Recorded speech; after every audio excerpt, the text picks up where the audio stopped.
Hey everybody, welcome back to another episode of Knights of the Alternate Tables. We're continuing our mega series with part 2 on what if the Confederates won the Civil War. We ended with the Confederates doing a victorious victory, the Union losing, and the Confederates starting their invasion and trying to make a golden circle. Now, this is the golden circle, basically, so yeah, let's get into it more with the next slide. Thank you guys so much. We ended with this map, with the Confederates taking over Spanish, Caribbean, and Haiti as well, because it was in the way, and the Confederates really could just roll over a weak nation in the middle of revolution. So, the Confederates would have this new territory, taking Maryland as the only additional territory, and modern-day Arizona and New Mexico, rather than the southern bits that rebelled with them earlier. Meanwhile, the presidential election would come, and even though in our timeline Robert E. Lee was dead due to exposure, now having his home and being able to actually live properly and being a hero and not having to ride his horse out, he would be healthy and not get hypothermia and die quickly, and would become one of the presidents of the Confederacy. This is one of the only presidents I'm worth mentioning here as his huge role and importance. Robert E. Lee, only fighting for Virginia and not the Union, still would want to have a friendly bond with the rest of the United States, so would try and become more friendly with the US. Even though the US would harshly reject this and still want to annex them, Robert E. Lee would make it his mission to try and be friendly towards the US and to overall help the two Americas reunite. And Mexico, already hurting after the US declared war on them before, seeing this weakened US who got defeated by a small peasant uprising, would declare war thinking it would be an easy victory and they could take back, well, at least California, Utah, and Nevada, and maybe a little bit more if they had the chance. But the US would stand strong this time, not wanting to be embarrassed. Though the US still caught off guard and having to already have its forces on the train rails, this would be completely horrible because Mexico would just quickly push up through, and Southern California, which wasn't really colonized at this time, would quickly become just a pushover plow for the Mexican army, who would just continue marching through it as if though nothing were there. They would continue marching up almost to the northern-southern border, and a little bit further than that, where now they would continue pushing, thinking that the US will never come.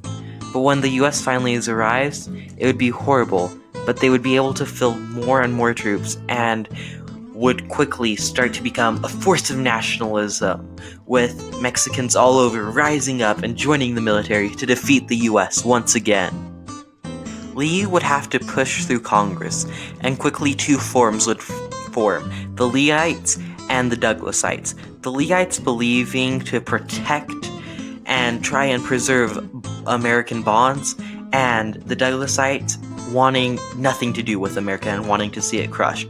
The Leeites would win it over, however, and the Confederacy would declare war on Mexico, forming a semi-alliance with the US. The Confederates would completely break through the Mexican lines, having most of their forces focused on the US borders, believing the Douglasites would win out and the Confederates wouldn't go to war with them, would quickly just be crushed by the open border policy, sort of established with the Confederates, though not really open. Meanwhile, the Yucatan, a part of the Golden Circle campaign as it would be known to be called, would start to fall as well. The US forces would focus on trying to take over Los Angeles back and trying to take Baja California. Meanwhile, Lee, knowing how to defeat Mexico from being in the first Mexican-American War, would know that by surrounding it and taking Mexico City was one of the surefire ways to win.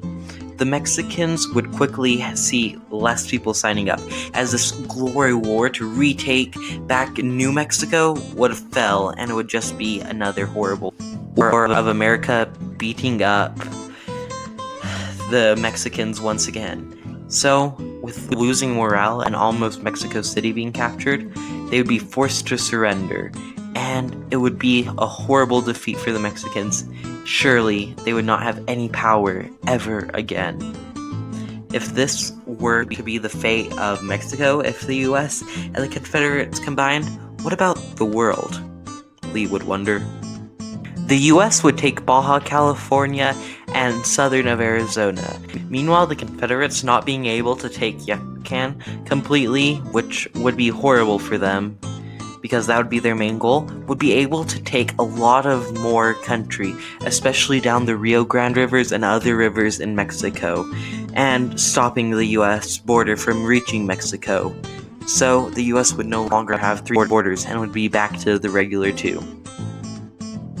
Meanwhile, with the Confederates now being more imperialist and expansive, and Britain and France wanting to exploit this, knowing that they could defeat the Confederates, because even though the USA was strong, quote-unquote, they weren't that strong. And so, the Confederates would be forced to surrender, which would be horrible, and would give up slavery, as that would be the only thing that would satisfy the British and the French. Lee, giving up slavery, would be quickly outvoted, but he would have a chance to pass on his successor.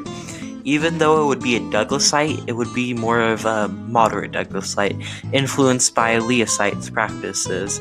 And with slavery now being illegal and banned in the Confederate Constitution, millions of black people would start fleeing to the regular US, increasing their population numbers by a lot. And that person being Stonewall Jackson. Jackson, who was very prone to slavery and wouldn't be that big in the Civil War, but being held as a stone wall in the only battle there, and also proving his militaristic skill in the Second American-Mexican War, would quickly rise through the ranks and become a popular candidate, especially since the Mexican-American War just ended. Meanwhile, 1914 rolls around, and the map once again looks like this. But something's different. No longer is America united, and that would cause a huge drive on the influences and influences of foreign powers, Britain and France preferring the Confederates, and Germany and Austria preferring regular America. So, what would happen in this timeline?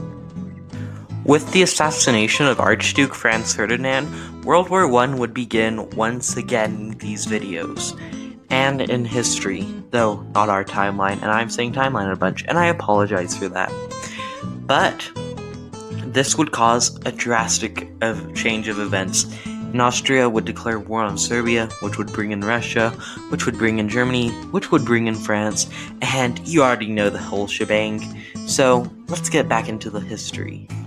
Though this time, other allies being pulled in as well would be the Confederates and Canada for the allies, because they would be loyal to the European powers, as they are the ones who cared for them and looked after them in their times of need, such as a revolution or just being there for them. France would quickly beg Britain to pull them in. Britain would do so, and Germany would pull in the US and Mexico. Mexico being horribly defeated by the Confederates, seeing that as a backstab and wanting to put more Douglasites into power, would decide to quickly get their own revenge.